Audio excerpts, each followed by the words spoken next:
کرنسي پیر باندې غږیږي. کرنسي پیر یعنې د اسعارو جوړه. ګورئ دلته څو جوړې په مارکیټ کې شتون لري چې ډېر زیات مهمې دي. هغه د فارکس مارکیټ یو بیس جوړوي. هغه د یو اس ډي او یورو شو او برټش پاوند، همداشان EU شو، همدا د یورو درته وایم، او دا یو اس ډالر شو، همداشان د جي پی وای شو. نه دا درې واړه یا څلور دانې دي هغه جوړې دي چې په مارکیټ کې اصلي سټرکچر جوړوي او په مارکیټ کې ډېره ټریډ کیږي. نو موږ راځو د نورو پیرونو باندې هم غږیږو، د نورو جوړو په حساب باندې هم غږیږو، خو دا ډېر مهم دي، په دې باندې غږیږو. په دې ویډیو کې به زه تاسو ته په پیرس باندې وغږیم، د جوړې باندې چې دوه جوړې دي، هر یو جوړې ته چې نومېږي او څنګه موږ پې ورباندې پوه شو. همداشان موږ به زه به تاسو ته دا ووایم چې څنګه دا کار کوي.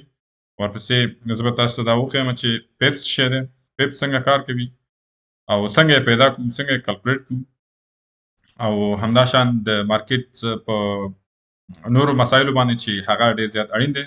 د ویډیو تر اخر کې به تاسو ته وښیم. نو اوس تر اخره راسره پاتې شئ او دا ویډیو میس نه کړئ. دا ډېر مهم دی. که غواړئ چې په فارکس باندې ځان پوه کړئ، نو فارکس نورو مسایلو باندې مهم دی، خو دا بیس جوړوي، یعنې تاسې فاونډیشن جوړوي. هغه ځکه چې که په دې شیانو باندې تاسې پوه شئ، نو چې اصلا په فارکس کې تاسې بیخي به پوه نه شئ، نو بیا به ستونزمن وي. صحیح دی. دا هغه څه دي چې په همدې باندې ولاړ دی فارکس ټریډینګ مارکیټ. صحیح دی.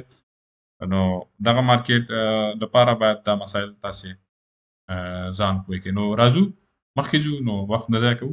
ګورئ دوستانو، کله چې موږ وایو چې فارکس مارکیټ او بیا کرنسي پیر، نو کرنسي پیر هغه دا چې کله په دې باندې موږ غږیږو، موږ دلته دوه جوړې موږ صحیح دی. یو مثال په ډول زه تاسو ته ووایم چې هغه یې مثال زه تاسو ته ووایم چې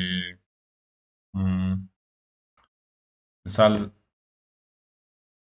یو اس ډي شو، ډېر غټ دی دا زه دا هغه جوړ کړم.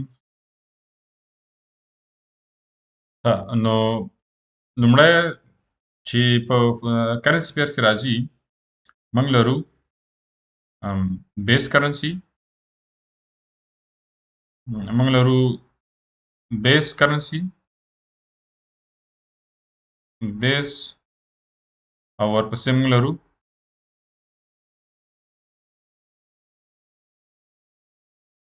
کوارټر کرنسي. صحیح دی. بیس کرنسي هغه کرنسي دی چې موږ د هغه په وسیله بل کرنسي اخلو. صحیح دی. مثال په ډول موږ لرو دلته یو اس ډي. صحیح دی. یو اس ډي یا مثلا یورو لرو او ورپسې یو اس ډالر لرو. صحیح دی. نو دلته موږ څه وایو؟ بیس کرنسي وایو دلته، او دلته موږ څه وایو؟ کوارټ کرنسي. نو زه تاسو ته مثال په ډول درکوم. دلته په چارټ کې تیار شته دی. صحیح دی. نو راځم چارټ ته چې دلته په دې باندې موږ زه په دې باندې کلیک کوم. دلته وګورئ ښه.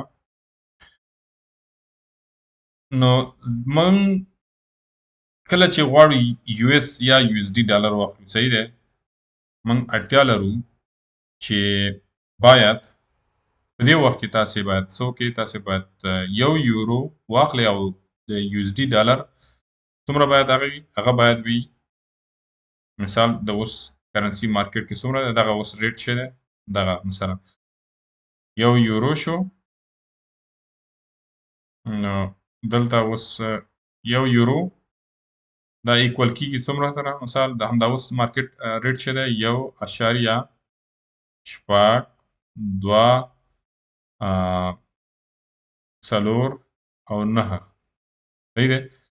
نو دلته کله چې ته غواړې په فارکس کې صحیح دی یو اس پیسې واخلې، صحیح دی، یو اس ډي واخلې، نو ته باید دغه پیسې ولرې. دغه دلته موږ کوارټ کرنسي وایو. تر څو دغه پیسې ته ونه لرې، ته یو یورو ته نشې اخیستی. صحیح دی. نو دلته کله چې ته غواړې یورو واخلې، یو اس ډي واخلې، ته به یو یورو ورکوه او په مقابل کې دغه کوارټ کرنسي چې کوم یو دی، مثلا یورو دی، یو اس ډي دی، نو دې اخلي. نو په دغه صورت کې کېدای شي دلته چینجز هم راشي، کېدای شي دغه مقدار زیاتوالی راشي په دې کې یا هم کموالی راشي. نو دوهم اثر ته کوارټ کرنسي ځکه وایي چې موږ هغه پرچیز کوو. کله چې ته پرچیز کوې، ته یې اخلې، هغه ته موږ کوارټ کرنسي وایو. او کله چې ته یې خرڅوې، صحیح ده، هغه ته موږ بیس کرنسي وایو. مثلا زه غواړم چې یورو زه خرڅ کړم او په مقابل کې څه واخلم، یو اس ډالر واخلم. نو دا د فارکس په اصطلاح کې موږ ورته بیس کرنسي او کوارټ کرنسي موږ ورته وایو. بیا دغه شی، یعنی دغه حساب په بل مثال زه تاسو ته په هغه کې ووایم، څه ورته یو اس ډي او جي پی واي کې زه تاسو ته ووایم، صحیح ده. مثال په ډول زه تاسو ته دا وایم چې دلته مثلا یو اس ډي شو او ورپسې جي پی واي یعنی ین د جاپاني پیسې دي، جي پی او واي، صحیح ده. جي پی واي، نو جي پی واي کې مثلا دا 100 روپۍ دي، مثال 100 روپۍ جي پی واي یعنی ما جاپاني پیسې دي .90. زه یو تاسو ته د مثال په ډول درکوم. نو یو امریکایي ډالر دا څومره حسابېږي؟ دا یو امریکایي ډالر دا د یو جاپاني پیسې 110.90 پیسې باندې بدلیږي. نو دلته تاسو ته یو اس ډي دا څه شو؟ دا بیس کرنسي شو. او ورپسې جي پی واي دا کوم یو شو؟ دا کوارټ کرنسي شو. نو دلته مهم مسله څه ده؟ په دې کې مهم مسله، په هر کرنسي پیر کې تاسو بیس کرنسي د تاسو لپاره بیس کرنسي همیشه څه وي؟ یو وي، تل یو بیس کرنسي، صحیح ده. اوس یو اس ډي ډالر، صحیح ده، دا بیس کرنسي، ځکه چې دا بیس کرنسي ده، همیشه یو وي. او کوارټ کرنسي هغه یو نه زیات وي، کېدای شي مثلا 1.3 4 5 کېدای شي مثلا وي، مثال لکه ما درته دلته وایي چې مثلا کېدای شي 120.99 مثال یا 0.59. خلاصه بیس کرنسي قانون کې یا همیشه څه وي؟ یو وي. لکه څنګه چې ما درته وویل چې یو اس ډي او جي پی واي. یو اس ډي ځکه چې دا څه دی؟ دا بیس کرنسي دی، دا همیشه یو وي. او جي پی واي چې دا موږ اخلو او خرڅوو یو اس ډي، نو دلته څه دی؟ دا کوارټ کرنسي دی، نو د دې هغه اندازه زیات وي، صحیح دی. نو دا شو د کرنسي پیر، او په دې کې بیا کوارټ کرنسي او بیس کرنسي. په دې باندې تاسو ځان پوه کړئ. که چېرته بیا هم تاسو سره نه خلاص شوی، نو کمنټ کې راسره شیر کړئ، نو هلته ولیکئ تاسو نظر، زه دغه کوم. اوس دوستانو راځو دغه ته، پیپس ته. پیپس څه شی دی؟ دلته زه عملاً تاسو ته مثال کې تاسو ته ښیم، صحیح دی. پیپس یو مهم مفهوم دی په فارکس ټریډینګ کې. پیپ ګورئ ښه، دا څه شی دی؟ دا دی لکه فارکس ټریډینګ یو د فارکس ټریډینګ بلډ دی ځکه چې همدې باندې مارکیټ موومنټ ښیي، صحیح دی. موږ پرایس پیدا کوو په همدې باندې، څومره قیمت څومره زیات شو، څومره کم شو. که چېرته په پیپس باندې پوه نه شو، تاسې په مارکیټ په ډایرکشن باندې نه پوهېږئ، په موومنټ باندې هم نه پوهېږئ، صحیح دی.